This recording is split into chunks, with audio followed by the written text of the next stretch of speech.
Understood. So what are some of these things that the National Assembly is working on?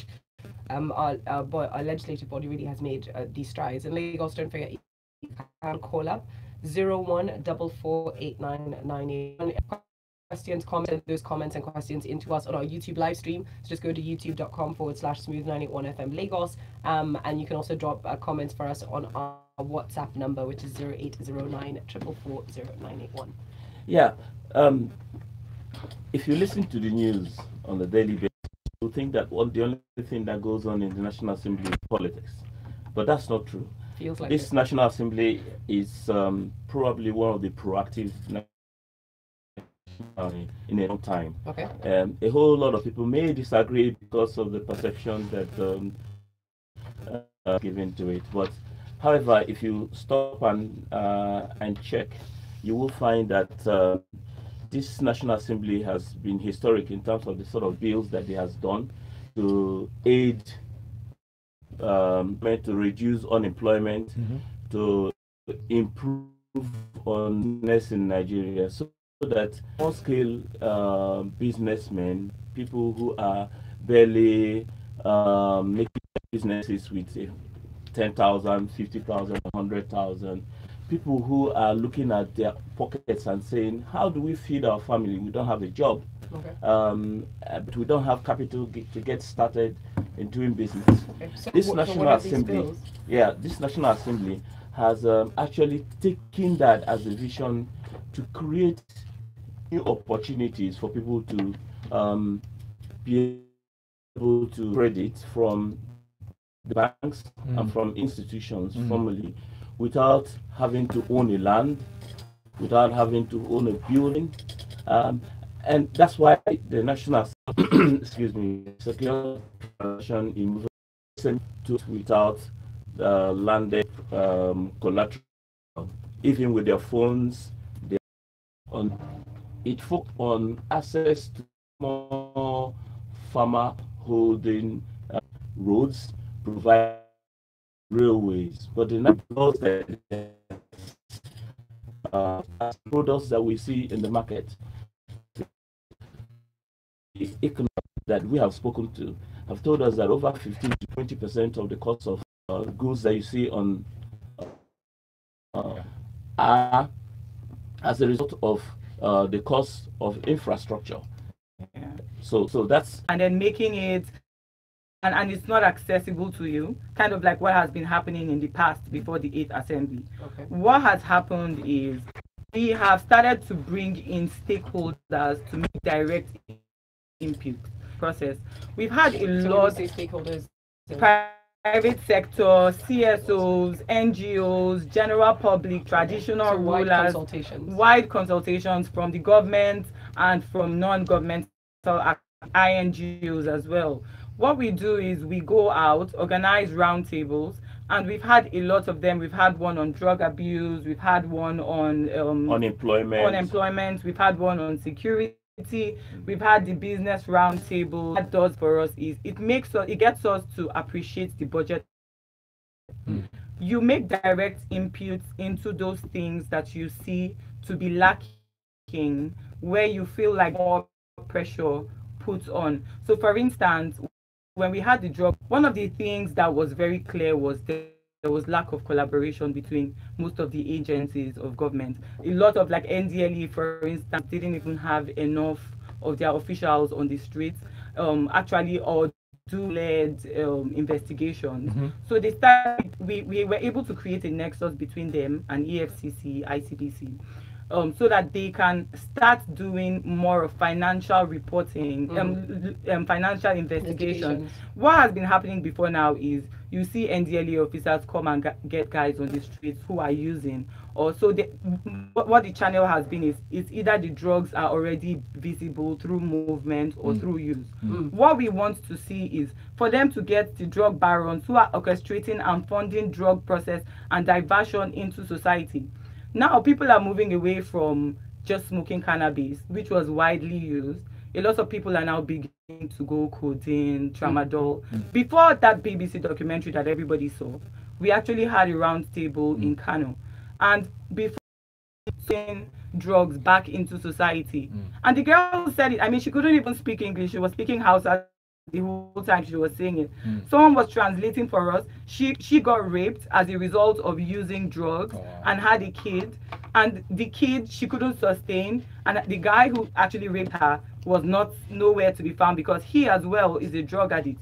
Now, NDLEA has also assumed responsibility for treatment. But on what capacity when they're supposed to be an enforcement agency? Yeah. So what we did was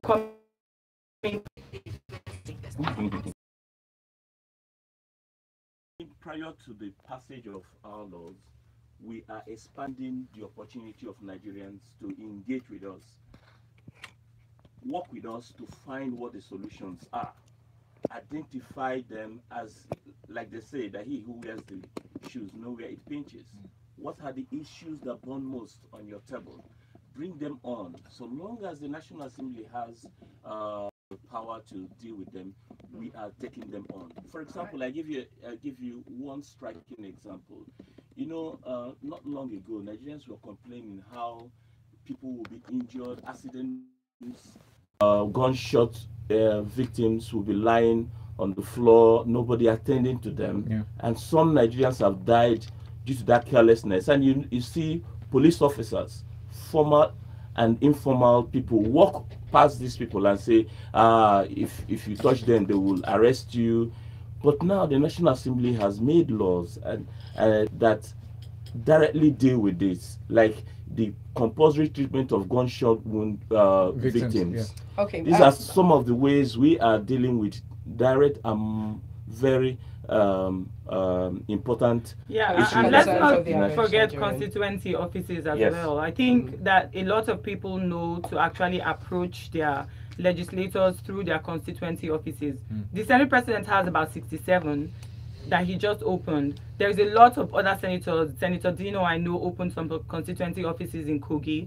And we're just talking senators. There's a lot of House of Reps members as well who you can reach. I'm just going to, just to break it down, thank you very much. You both explained quite a lot. And it is quite clear and very evident that this assembly have done a lot of work in terms of getting legislation that hasn't existed before and is trying to address specific needs of Nigerians.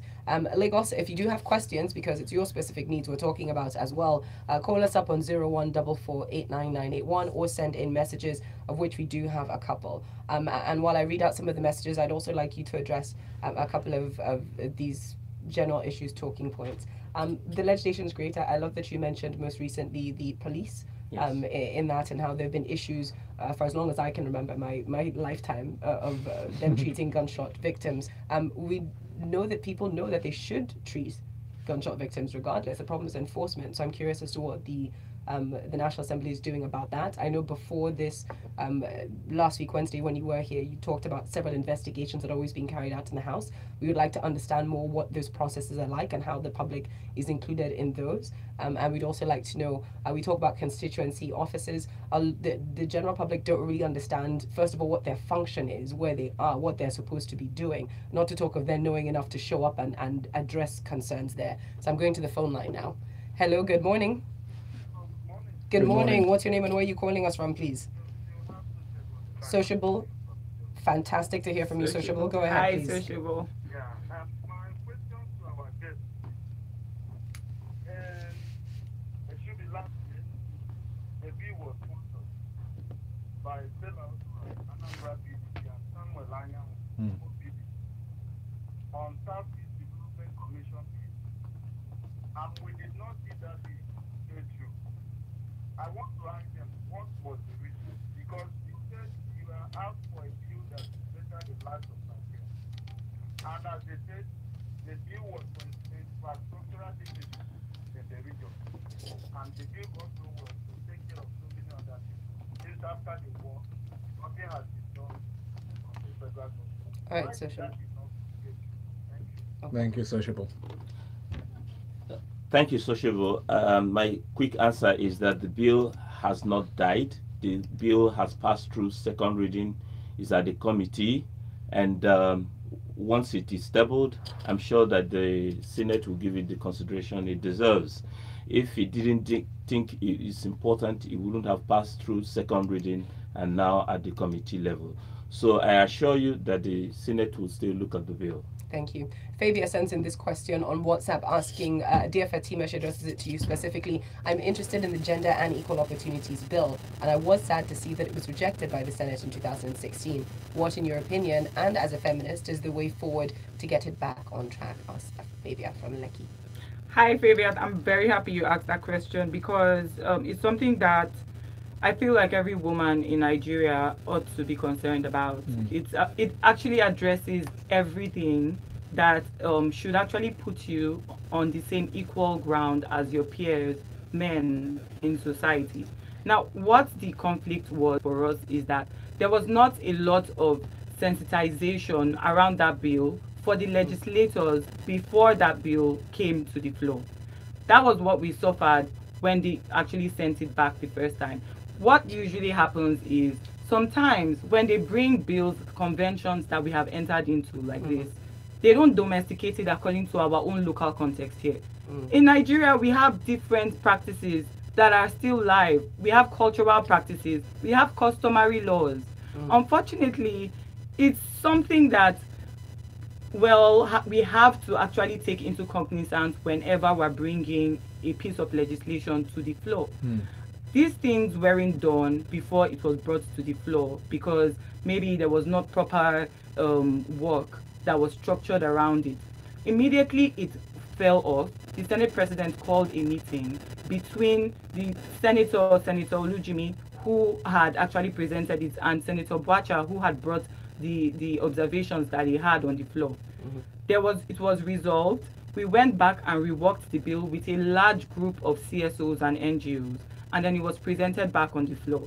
Now, when it was presented back, there were serious issues that were raised again, and now not just around culture, but also around religion. What were some of these issues? Issues around inheritance of women's inheritance and whatnot. And this thing, it wasn't just specific to like maybe a certain religion. It was actually both religions that had issues with this specific. So what we did was go back now and meet both Muslim clerics and the association, the Christian Association of Nigeria, to sit down and have a meeting. The Sultan of Sokoto obliged us, and this was organized by the Senate President with the UN Women and with a lot of women's groups. And then we spoke about these issues, and then when we reworked it, we came back and it passed through the second reading on the floor and was sent to the committee. But then you talked about the customary laws as well. Let's not forget that we are a country that also is supposed to acknowledge traditional worship, even though we don't like to talk about it. It almost seems like a dirty word. And that's very important because that does have to do with inheritance. And that's where you're probably going to meet a lot of the stiffest resistance. That is actually where we met most of the resistance. So why does it seem as though there's no aegis for traditional practitioners? Because when you just talk now about the joint meeting, we're looking in terms of religion, but we're not really looking in terms of ethnic practices. Oh, pardon me, Fulu. That's actually just what I mentioned. Okay. We actually had a group of people sit down with it, both NGOs and CSOs, and most of the NGOs that we deal with have elements of traditional groups that work with us. So we had all that was supposed to be present at this meeting, being present at the meeting, because it's actually in our interest. The bill covers a lot more than just centering it on that one issue. It talks about affirmative action for women to participate in politics. It talks about women's rights, maternity rights. It talks about women's rights if you're sexually harassed and all those things. So all this bill was supposed to be a super bill. And everything we did right now was rework it to make sure that all that is reflected is still carried along, even if we have to make maybe some little amendments, and that's actually what we've done. So it's at committee level now. Thank you very much, Fatima. Please send your messages into WhatsApp 0809 444 091. We'll take a break. We'll be back after this. I should have looked at the time and extended beyond. Sorry? I said I didn't look at the time. No problem.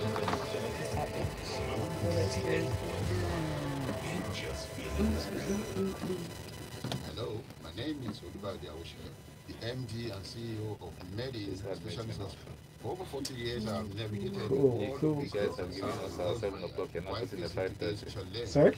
This guy. Yeah. You guys have, we have a 7 o'clock already. Inspiration speaker. Now we have a. I know, frankly speaking. I'm sorry. We now have this word streets at the beginning to start the day. It's beautiful. Wall Street. We love it. Well, I love his quote though. Whether you're on Wall Street or you're just on the street. Listen to it. Word on the street. The word on the streets. Yikes. Okay. We got more comments. The name of your show. Yeah, word on the streets. Isn't it supposed to be like a copyright ownership? Because this is word street. Guys, can't walk out to look for another Where is name. the phrase now? You can't take ownership of a whole phrase. Because call it word street, which is a made up name. That's different though.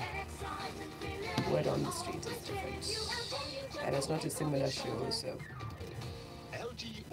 don't really have issues there. There's people that don't use to speak their names. You're not in my camera. Okay, if I can move a little bit this way, please. Should I just enter inside the camera? To be on the safe side. This bit over here.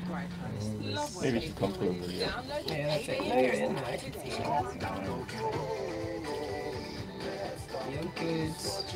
Invest right, invest Okay, pay we're back in 13 seconds. by the ARM Money Market Fund. Mics are up, studio.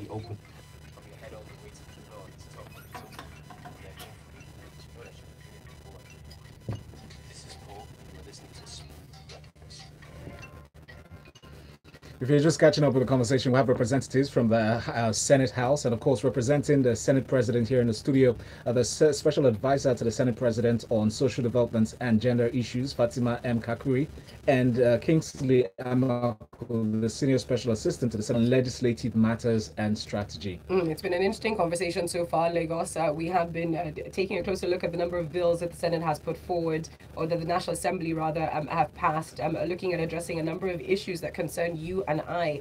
Simple things like the secured transaction for movable assets, that was very important. I remember when the credit reporting bill came through as well. These are all major keys. We also addressed or asked general questions. I think just before the break, I asked a general question with regards implementation and making sure things are implemented. So I know that Kingsley, you had mentioned the bill addressing police hospitals rather treating gunshot victims and the police then having to make a statement about that. So we'll come back to that in a bit. And this person who hasn't put their name to the message, but I will read it out because I think it's an important sentiment they've expressed. They say, I think the National Assembly needs to start blowing their own trumpet by bringing the press along on all these bills that are passed into law. There seems to be a question sometimes of what channels this information is going through, because our listeners, certainly we don't get a hold of some of this information, so our listeners don't get it. While we've got Fabia thanking Fatima for her response, saying, you know, I work for a women's network, women's successful career group, and the bill is close to our advocacy, so it would be great to engage you further on that. So we'll see if Fatima will be willing to share her details with you. James from Marine Beach says, I've written several times to the Senate President and the House of Assembly for more than 2 years now. No reply. 400 of us lost our jobs after our chairman sold some of his companies. That's talking about BUA pasta and flour to Olam without our notice. Deceived us in the hands of the buyers. Until date, we have not been fully paid our entitlements. We have been at the industrial court for almost 2 years now. Imagine 400 youth to go into crime. That's a rather sad one. What's the name again? That is from James from Marine Beach. Okay, hi James. If you're still here, it's surprising though that you said you've written to the Senate President's office and you haven't gotten a response. I will tell you that does not support our statistics. We've been praised for being very proactive in the way we respond to correspondences, and that we have dealt with life issues very quickly. But however, I'll look at that. But are you sure you've got the right address? Have you What is the right channel to get across to you? I think if you want to write to the Senate President, you could do that by simply writing the office of the Senate President, National Assembly Complex, Nigeria, Abuja, Nigeria. That will still get to that our always office. gets through. And if it is a phone call, you can. There are a couple of phone numbers. Which I think you can actually send it if you want to tag us on something that you feel like we need to. You need to make a case for it, right? Like it's a very, we need to be able to see what it is that you're, and provide us with details, because it's kind of like, if you have an issue, send us, for instance, James, your employment letter, the wrongful termination that you got, the period, the time frame in which, tag all those things and send it to us. There's no way that we can ignore something like that. I think that we are very open to actually receiving, because we really want to be able to stay in touch with the public as much as possible. This is your assembly, and your representatives are there for one reason, to represent you, not just make laws going on in your life. We can at least improve for you if it is within your right. So if this is that, please, is the fact that we actually have a committee that is specifically set up to do this, and they've been working on various petitions from people like James, and they are dealing with them timelessly. I assure you, within a month of your sending in a petition to this committee, your matter will be dealt with. There was actually someone whose issue was dealt with just last week, who was wrongfully dismissed from NDLEA. It was a petition, I know, that was on the floor, and they actually addressed that issue. This is the second time they're actually bringing that issue up. They just came to report their investigations on the issue. So I can guarantee you that if it's something that you feel, this is not about connection, no. It's actually just you attaching the right documents and making sure that your grievance is actually something that is clearly stated, and we'll take on the issue. All right, let's go to the phone lines. Hello, good morning to you. Good morning. Welcome to Smooth 98.1. All right. Sorry. What's your name? All right, this one. Go ahead.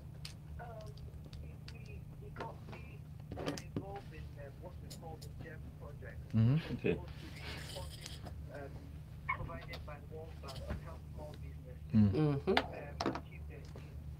Now, different cohorts have done training all through last year, all the way to June of last year. Unfortunately, since June, no disbursement has been made. Now, a lot of small business have gone on to borrow against some of the grants that they were expecting, some of the market grants they were expecting, some of the performance grants they were expecting. Now we are told that the same National Assembly is holding back the project because they insist that they want to be involved in the project. And this is a private project, this is a one project, trade and investment. Nobody has been able to give feedback to people as to where they're supposed to go to, how they get the funding. And this funding potentially has helped so many businesses grow. If the National Assembly says that they're for the people and they're supposed to be helping small businesses grow, why stifle a project like this? And we're told that one bank is about to pull out of this project. Adeswa, thank you so much. Let's see if we can get them to respond to this. Hi, Adeswa. I'm very happy you called in about this issue, because I think there's been a lot of misconception about this particular issue. I think last year, it was immediately they wrote the National Assembly from the presidency to say that they needed to borrow this amount of money. The National Assembly is there to serve as a watchdog on the society as a whole. We needed relevant documents to be sent to us to justify that amount of money that was going to be collected from World Bank.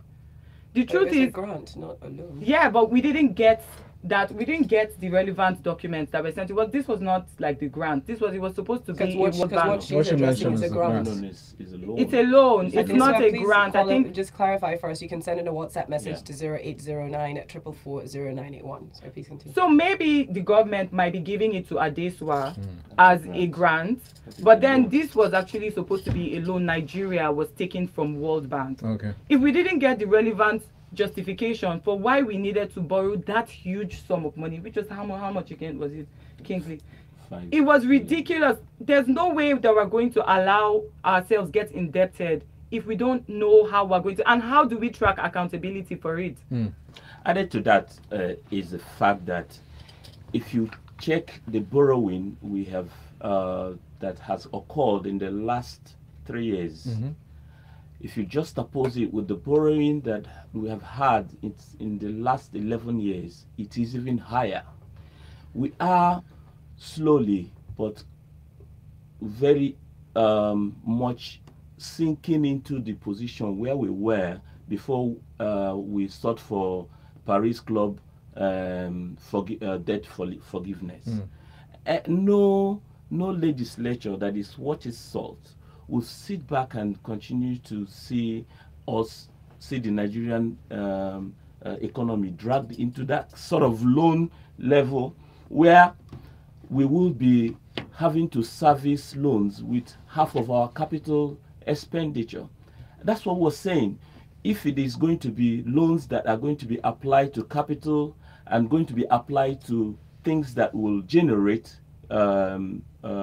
development, then we need to factor it in very well. That's why we need those documentations that will evidentially speak to the rationale for the addition of further loan portfolio on the public purse. I think that is only but we're still working on this World Bank loan, though. I know that there's definitely going to be a breakthrough soon, because there's been a lot of correspondence between us and the presidency, and the Ministry of Finance.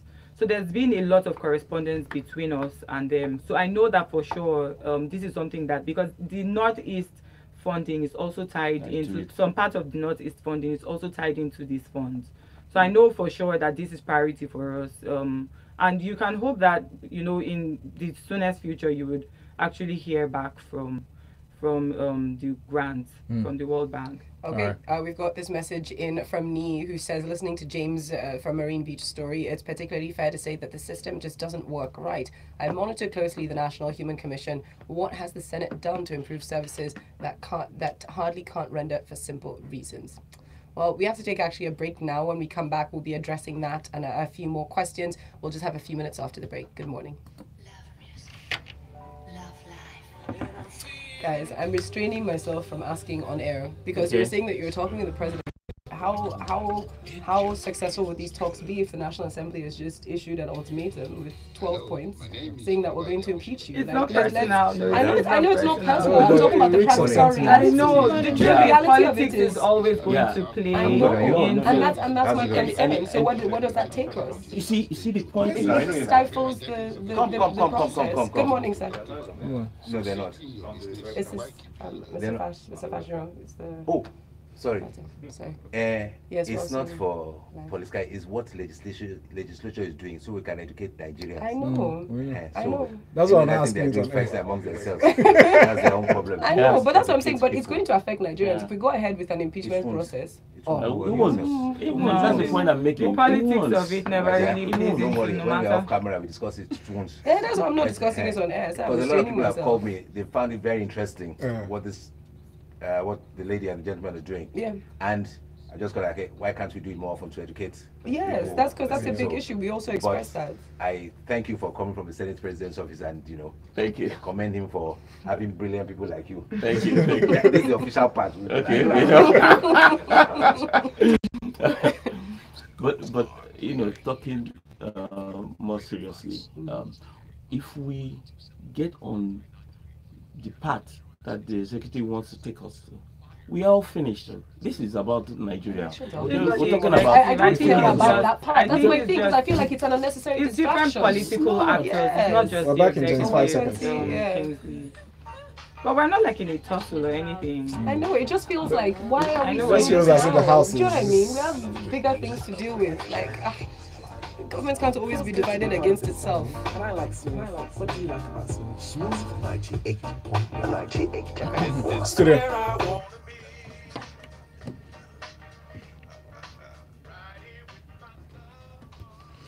The number to call us to be part of Lagos Talks 981 this morning is 01 08044889981, as we have representatives from the Senate Office of the Senate President here. Yes, indeed.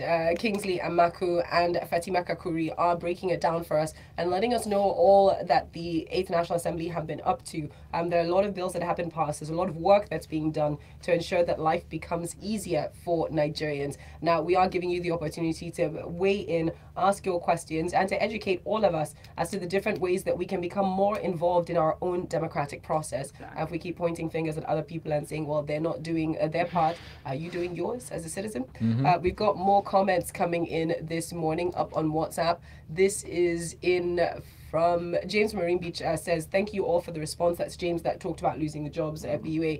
He says, we will send all the documents to you. It's been more than a year that we already sent it through Honorable Rita, but we will do it again. Thanks, he says.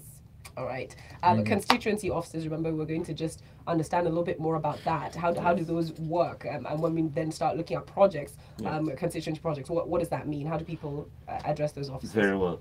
Constituency offices are supposed to be the one-stop shop for citizens to be able to reach their representatives in the National Assembly. Right. Now, it is expected that people should, all these correspondences they say they are sending to the Senate President, actually, it should be easier for the constituents to send in these correspondences to the constituency offices of their representatives, whether in the Senate or in the House.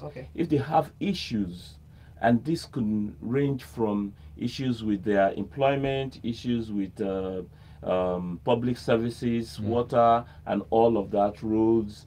This is supposed to be offices where you get first-hand information as to what is going on with your constituents. And so senators and members of the National Assembly receive monies on a monthly basis to run these offices, and so get feedback from their constituents on what is their major concerns, and they, as representatives, then table this on in plenary during petitions and during personal explanations, which are times in the plenary when senators are free to say what is going on in their constituencies. Again, this is how you build information base with which you make laws, because when you find that there is a particular issue that people are worried about, and you find that these issues run across the country, they are not just within one zone or sector, you find that it becomes a base for you to reach out and deal with a national concern. So that's why those constituency offices should be there. And I know that many senators, many House members have these offices, but many citizens are not aware how they reach or how they utilize these constituency offices. So how would a citizen, a well-meaning citizen who's just listening, they may live in Lagos, they may live somewhere else, how would you go and find out where these constituency offices are? Where's the roster? Where's the information? I think that at your local government, for everybody who lives in Lagos, for instance, you probably have your state of origin is maybe Enugu, for instance. And you wanted to reach your constituency offices, you can go to your local government, because that's the seat of all of your information. Still nothing online. Especially at a time where access to social media is very easy, and most people actually just a lot is online actually. Yes, that's what we would like to know. If you go to the members page handle pages, you will see those addresses. All right. Lagos, you can check out www.nas.gov.ng. Go look at a bit more information up there. In the studio with us, we've got representatives from the Office of the President of the Senate, educating us a bit more on the role of the National Assembly, the role of the Senate, and how it ties in and fits in with our life. So I know I'd also mention, I keep bringing up implementation, because it's great to have laws.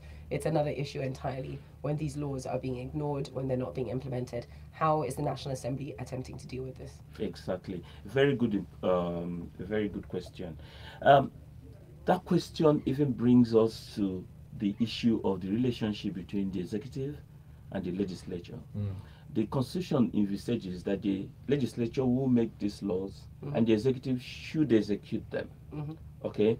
Now, if you look at some of the activities we've been talking about, the bills we've passed, you will also see that we've passed several resolutions. For example, when the issue of the conflict in Kaduna was starting to gather momentum, there was a motion that was moved on the Senate floor asking for this for the executive to rein in on this matter before it gets out of hand. Okay, if the security agents with whom this resolution were directed to acted proactively, we will not be where we are now. Same goes to the issues about the herdsmen, the issues about several corruption investigations that the National Assembly has uncovered, but nothing has happened. Now, because separation of power is what it is, the National Assembly can pass the law and execute the law. So the executive must execute them and should execute them. But how it then executes them or not execute them is one other issue that oversight should deal with. But the oversight will only say, urge the National Assembly, the executive to execute this law, do what is necessary. But the executive, but it wouldn't 9 happen. times out of 10, is not responsible for implementing certain laws. It's agency of government, which we have seen time and time again. There's a break in communication sometimes with these different agencies. Yes. If you're talking about whether it's the NDLA, whether it's the police, whether it is, I mean, the healthcare sector, there's so many spaces in which it goes beyond the executive and down to the nitty-gritty of the people who are interacting with us every day. Yes. Yeah, Polo, I think what Kingsley means by the executive is the agencies, is the ministries of government. It's actually all of the ministry of government and the institution of government that is not the legislature or the judiciary. So I think maybe what you're talking about is the presidency. But then not just the presidency. You were making reference to the agencies, but I think that the primary function of the National Assembly, as well as passing bills, the major function actually is oversight. Oversight is actually what, like when there was the fuel scarcity, when Johesu, for instance, last week went on strike again, we were the ones that mediated with the Ministry of Health to make sure that their grievances were aired and they were taken into consideration. This is the primary function of National Assembly, is to serve as the negotiation. You're supposed to be the one that mediates between when there is actually an issue within the government. What we do in terms of implementation of laws, that I think that largely what has happened is the bureaucracy is so complex that most of the time the processes are so long and is dragged out that even when one of the laws is being implemented, for you to actually track the changes, it takes you like a year. Unfortunately, we can only oversight. Again, we don't have that kind of authority to say, okay, you must do this and you cannot do this. We can only check what they are doing wrong or right and then report it through the right channels to the president, who is the commander-in-chief. Fatima, Kakuri, thank you so much. Kingsley, Amaku, thank you both for coming in this morning and spending time with us. Unfortunately, we have come to the end of this segment of Lagos Talk. So now you had the whole hour to call for now. You can send us messages on WhatsApp or you can tweet at us, as always, at Smooth981FM. Just use the hashtag LagosTalks981. We'll see if we can address any comments, thoughts that you have. And you can go over to our YouTube channel where we have been streaming and watch a replay so that you can re-inform yourself of all the activities of the 8th National Assembly. From Val and I, it's goodbye for this morning. We'll be back tomorrow morning, 6 a.m. Good morning.